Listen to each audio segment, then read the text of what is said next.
We use amylases as one of the enzymes, and amylases typically will break down carbohydrates.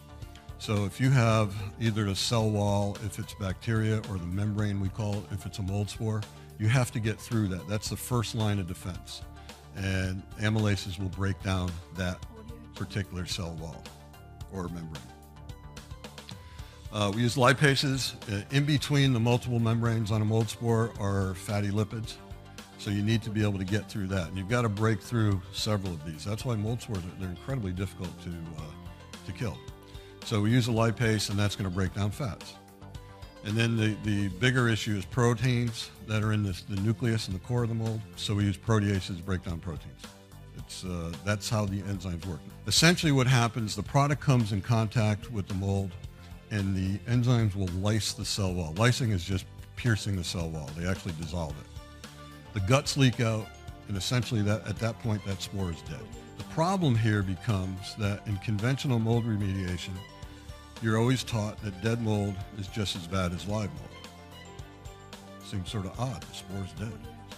Well, think of it this way. If you had an allergenic reaction to, let's say, beef protein, that steak is dead cow. So that is dead.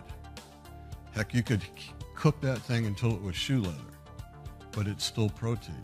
If you were allergic to beef protein, you would still be allergic to that dead cow. So what happens is we lyse the cell, we're dissolving the membrane, we're dissolving the fatty lipid layer. We get into the nucleus, which is a protein.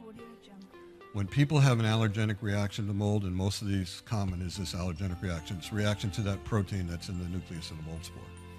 So that's what we need to get at. So we call in the cavalry. The cavalry in our case is that protease. Proteases break down proteins. So the enzymes will continue to work on those proteins.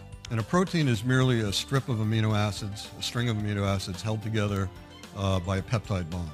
It's sort of a glue that holds them together. The protease will break that bond. So what you end up with is harmless amino acids. They're not allergenic. They don't cause anybody any harm. No one gets sick from them. And there's billions of amino acids in our bodies. So that's how this product is breaking it down. Now when you have no more protein, you don't have that allergenic reaction. So no protein, no allergen. I want to compare how our products work compared to most of the chemicals that are on the market. As I mentioned before, the enzymes are catalytic. We enable a reaction to occur. We're not consumed in the reaction. Your chemicals are stoichiometric. They are completely used up instantaneously. They cannot continue working. You need to have a lot of them. You need to hit every mold spore. The enzymes being recycled and not used up in that reaction are very persistent. They just keep on working. The chemical can't do that. This is what makes our product safer and more effective.